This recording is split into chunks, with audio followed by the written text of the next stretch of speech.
Une trombe marine s'est formée juste au large d'une marina pour yacht dans la baie de Chalon, à Phuket, provoquant l'inquiétude des plaisanciers et des témoins présents vendredi. Le phénomène naturel a été filmé par un touriste étranger se trouvant dans la zone au moment de son apparition, vers 11 heures.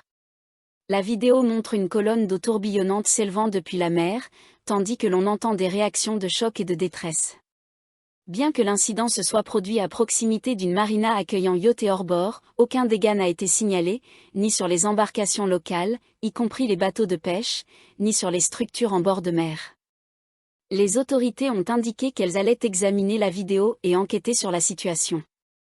Les habitants et visiteurs de la baie de Chalon sont invités à suivre attentivement les bulletins météorologiques et à rester à terre jusqu'à ce que la situation soit jugée sans danger. Le département météorologique a annoncé des orages attendus sur 60% de la région sud, incluant les provinces de Phuket, Krabi, Trang et Satun, avec des vents pouvant atteindre de 15 à 35 km/h et des vagues dépassant les 2 mètres. Au moins 2 personnes ont été blessées après qu'un bateau transportant une famille de 4 touristes a pris feu au large de Koh Kut, dans la province de Tra, vendredi.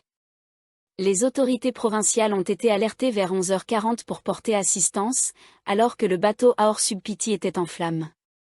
Les premiers rapports faisaient état d'une personne blessée à bord. Le bateau transportait une famille de 4 touristes ainsi qu'un équipage de 2 personnes. Tous ont été secourus par des bénévoles et conduits à l'hôpital de Koh Kut. La famille, composée d'un père, d'une mère et de 2 enfants, avait été prise en charge par le bateau depuis le Koh Kut Cabana Resort pour une excursion de plongée sur les coraux. Sur le chemin du retour, le moteur du bateau aurait explosé et pris feu. En aidant les passagers à regagner la côte, les membres de l'équipage ont subi des brûlures. Le dernier membre de l'équipage, qui tentait encore de maîtriser l'incendie, a dû abandonner le navire après avoir échoué à éteindre les flammes. Il a été secouru par un bateau de pêche passant à proximité. Les autorités locales ont confirmé qu'il n'y avait que 6 personnes à bord au moment de l'incident, les blessés étant les 2 membres de l'équipage. Les inspections ont conclu à un incendie accidentel, précisant que le moteur répondait aux normes de sécurité. Un appel à la vigilance a été lancé sur l'ensemble de l'île, qui accueille actuellement entre 3000 et 4000 visiteurs à l'occasion des vacances de Songkran. La propriétaire du bateau a été identifiée comme Ankana Apibansri. Le pilote du bateau était Supawa Rojanamol, 18 ans, et le barreur, Manawa Biali, 16 ans. Ce dernier a été grièvement blessé au bras et au visage. La famille de touristes ayant pris part à l'excursion est de nationalité thaïlandaise et était arrivée jeudi. La détection d'une lumière, probablement émise par un téléphone portable, a ravivé l'espoir de retrouver des survivants dans l'immeuble gouvernemental effondré du district de Chatuchak, à Bangkok.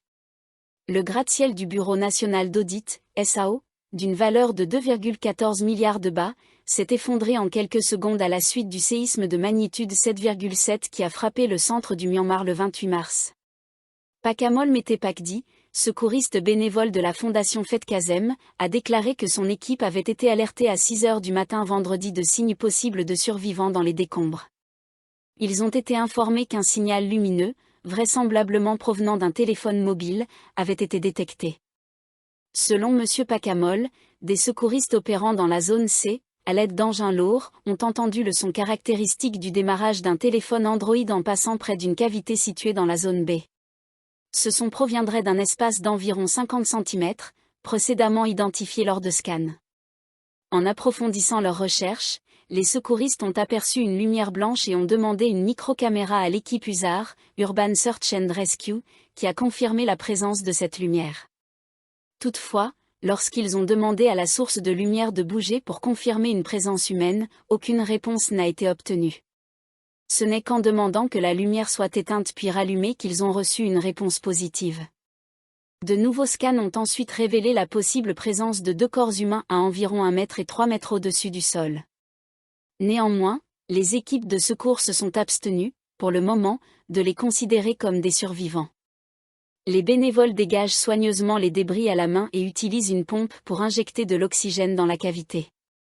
Les plans de l'immeuble suggèrent qu'une poutre pourrait maintenir l'espace en cours d'excavation, mais la nécessité de découper des structures en acier ralentit les opérations, a précisé M. Pakamol.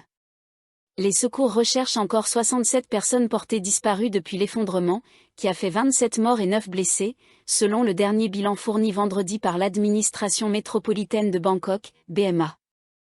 Le gouverneur de Bangkok, Chadchar Sitipin, a invité le public à participer aux festivités de Songkran sur les avenues Silom et Khao San du 12 au 14 avril, tout en assurant que des mesures de sécurité seront en place dans toute la capitale. Il a précisé que l'administration métropolitaine de Bangkok, BMA, a mis en place des protocoles de sécurité rigoureux pour tous les lieux de célébration du Songkran, incluant des points de contrôle à l'entrée et l'installation de caméras de vidéosurveillance.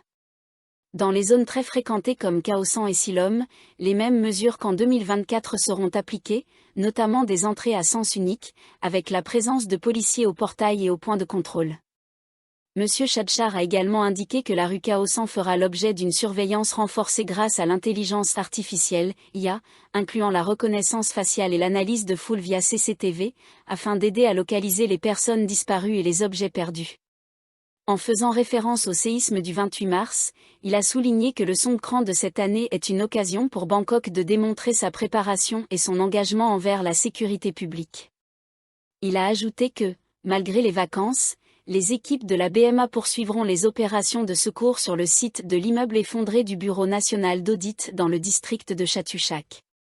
La chef du district de Bangrak, Pornpan Watanazin, a annoncé que la rue Silom, de Saladaeng à l'intersection Nararom, sera fermée chaque jour de 13h à 21h pendant les célébrations du 12 au 14 avril.